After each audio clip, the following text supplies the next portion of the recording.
Everyone tells you, if you love them, show it. Be consistent. Be there.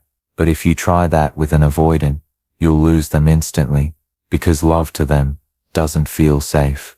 It feels heavy. Every message, every emotional moment, every "we need to talk" sounds like pressure to their nervous system. They don't pull away because they don't care.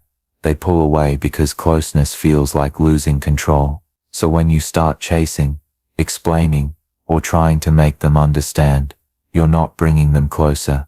You're reminding them of everything they're trying to escape. Here's the truth no one talks about. Avoidants don't fall for the person who loves them the most. They fall for the one who makes them feel safe while being loved. And safety doesn't come from giving more. It comes from needing less. When you stop making their distance mean something about you, they start to feel free around you. And that freedom becomes the space where love finally grows. Because the moment you stop chasing, something changes inside them. They start wondering, why aren't you chasing me anymore? They start missing your calm energy. And that's when the avoidant does something they've never done before. They move closer. So if you've ever loved an avoidant, don't try to convince them to stay. Learn how to make them feel safe enough that they never want to leave. You see, avoidants aren't heartless. They're not incapable of love. They just learned, very early, that love and pain usually come together. For them, closeness doesn't feel warm. It feels dangerous. Because the last time they opened up, it cost them something. Safety, dignity, control. They were probably the child who had to grow up too early, who learned that the people they depended on could disappear or turn cold without warning. So now, when love starts to feel too real, their body remembers that danger. It's not a decision, it's a reflex. They pull away, not because they want distance, but because their nervous system is screaming, protect yourself. And that's the cruel paradox of avoidant attachment. The moment they find someone who actually loves them, they start to run from the very thing they crave most. They want to connect. They want to be understood. But love, the kind that feels intense, honest, raw, triggers the same survival alarms that once kept them safe. It's like being torn in two directions. One part whispering stay, the other yelling run. And here's what most people miss. The more you try to reassure them, the more unsafe they feel. Because your reassurance, your emotion, your closeness, to you, it's love. To them it's pressure. Avoidants aren't scared of you. They're scared of the feeling of being needed. Because once, that need led to disappointment, rejection, or loss. So when they go silent, when they seem distant or cold, it's not always rejection, it's fear wearing armor. And if you can see that armor, not as cruelty, but as protection, everything changes. Because you stop taking their distance personally, and start realizing, this isn't about your worth, it's about their wounds. And sometimes, the kindest thing you can do for an avoidant, is to stop demanding closeness, and start offering safety. Here's the truth.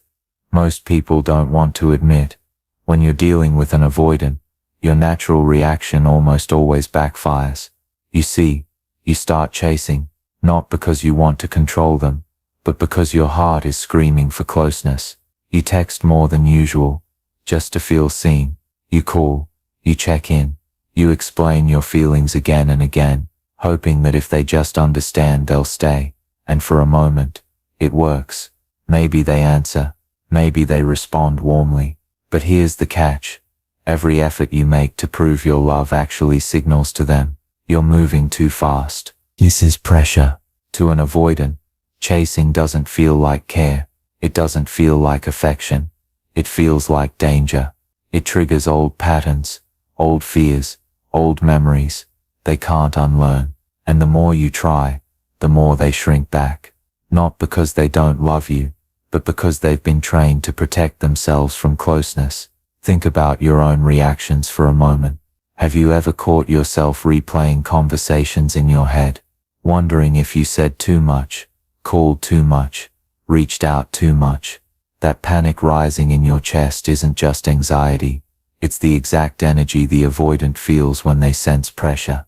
You're not failing because you love too deeply. you're failing because the way you love doesn't match their rhythm. Chasing, over-explaining, proving your worth, all of it creates the opposite of connection. It pushes them further away, while you're bending over backwards, thinking the more you give, the closer they'll come. And here's the turning point. The moment you realize that your efforts to secure their love are actually the thing that makes them run, you start to see the pattern clearly. You see how your instinct to chase, to fix, to plead, has been feeding their fear instead of their trust. This is the mirror moment. Look closely, see yourself in their reaction, because only when you recognize your own patterns can you change the dynamic. Only then can you learn how to make an avoidant feel safe, without ever chasing them. Here's the secret that most people never realize. If you want an avoidant to feel truly close to you, you don't earn it by loving harder. You don't earn it by texting more, calling more, or explaining more, because every effort to extract love from them creates pressure, and pressure, as you've seen, triggers fear. Instead, the key is to stop trying to get love. Stop measuring their attention, their presence, their words as validation of your worth, and start creating safety around them.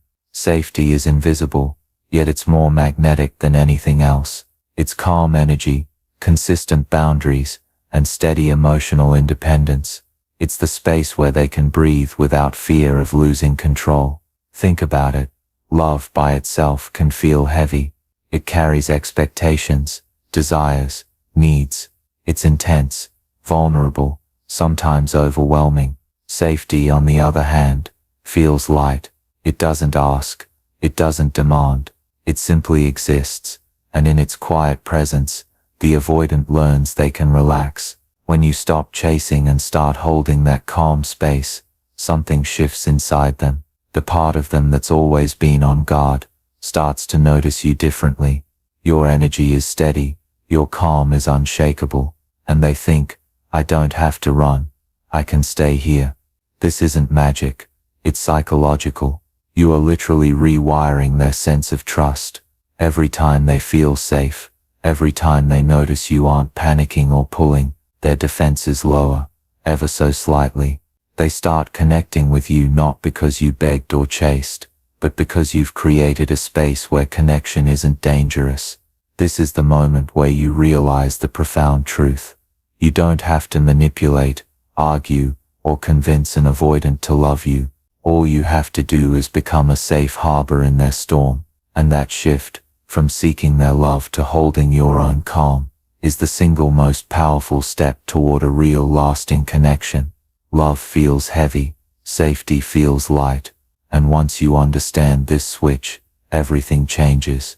Here's the truth. Most people miss. You don't need to chase an avoidant to make them stay. Chasing doesn't work. It only reinforces their fear of closeness. Instead, the real power lies in balance. Balance means being emotionally open, vulnerable and authentic, while staying energetically independent. It's showing up as yourself without attaching your happiness to their responses. It's not coldness, and it's not manipulation. It's creating a rhythm that allows love to grow naturally. Think of it like this. Love is a dance, not a tug of war. You step forward, they step back. You step back, they notice your calm independence and step forward. It's a delicate rhythm of closeness and space, and it's the single most effective way avoidants learn to trust. When you let them come close without trying to hold on to them, you communicate, I am here, but I am not dependent on you. Your calm, steady presence becomes magnetic. They start to notice your confidence, your emotional stability, and the part of them that's always been scared begins to relax. Boundaries are your secret weapon, not walls, but gentle markers of self-respect. Boundaries say, I am available for love, but I will not chase you or lose myself. And every time you honor them, you teach the avoidant something profound. Love can exist without pressure, without demands, without fear. This is why closeness alone isn't enough. It's the rhythm, the push and pull of presence and space, the balance between emotional openness and personal independence, that rewires their sense of safety. So stop thinking about controlling their behavior, stop trying to make them stay. Instead, Focus on your calm energy, your boundaries, and the rhythm of connection. Because when you master this balance, avoidants don't just stay, they start choosing you willingly, consistently, and joyfully. Here's a truth. Few people understand. You cannot change an avoidant by chasing them, by arguing with them, or by trying to fix what feels broken inside them. Every attempt to control, every plea for closeness, every desperate proof of love only reinforces the walls they've built to survive. It's not about your effort, it's about your presence. It's about who you are when you are not trying to force love from them.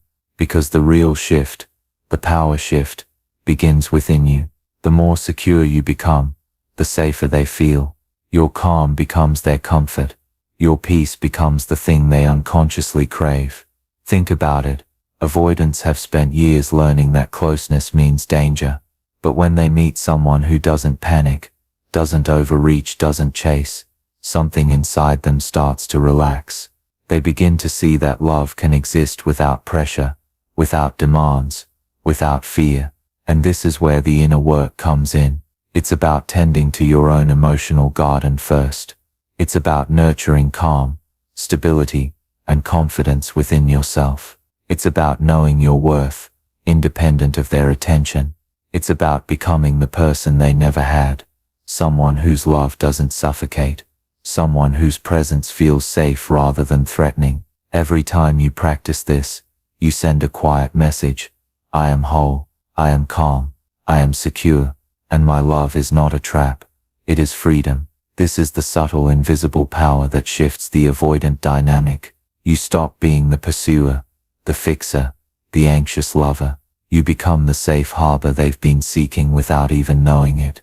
And in this quiet, reflective space, love finally becomes possible, not because you forced it, but because you embodied it. You don't heal an avoidant by fixing them. You heal them by being what they never had. Safe love that doesn't chase, doesn't panic, doesn't demand. And in that space, trust grows, connection blooms, and love finally feels like freedom. Here's the truth about loving an avoidant. It's not a straight path. It's a rhythm of advances and retreats, of heartbeats and pauses, of hope and doubt. Maybe they'll come closer slowly. Maybe they'll stumble, retreat, or even push you away unexpectedly.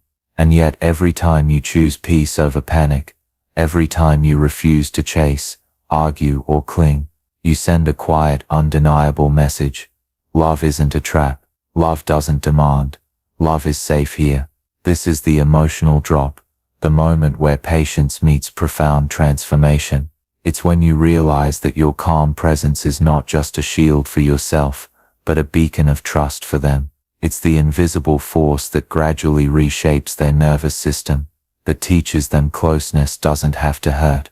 You start noticing the subtle shifts, the way they hesitate less before opening up, the softening in their voice, the tiny moments when their eyes linger a little longer, or when they pause, almost imperceptibly, before pulling away.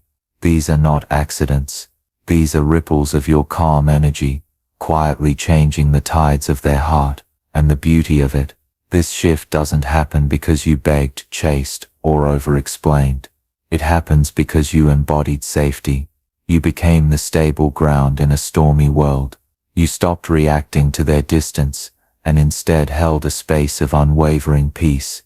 You learned that your worth does not depend on their presence or absence. Every stumble they make, every retreat, every moment of doubt, becomes an opportunity for them to experience trust differently.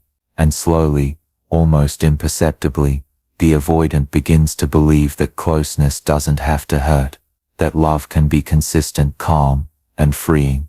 This is the emotional drop, the realization that you can hold your peace, and in doing so teach someone who fears love that it can finally feel safe. It's not instant, it's not linear, but it's profound. It's transformative, and every time you choose peace over panic, you plant a seed of love that isn't bound by fear, a love that can finally breathe. You can love an avoidant without chasing, truly deeply, without losing yourself in the process. But here's the key. It only works when you stop needing their love to feel worthy, when you release the expectation, the pressure, the constant search for validation, when you become steady, calm and whole on your own. That's when love finally feels safe, for both of you, not heavy, not suffocating, but freeing, light, effortless. A love that can breathe without panic, without fear, without walls. And that's what changes everything. Because once you embody this kind of presence, you don't just attract closeness, you create an environment where the avoidant can finally choose to stay, not out of obligation, not because you chased, but because your calm, safe energy is magnetic in ways words can't explain. So if this hit something inside you, if it made you pause, reflect, or feel seen, don't let it end here. Take this understanding with you. Practice calm, boundaries, and self-security. Notice the subtle shifts in your relationships, and witness how love begins to flow differently.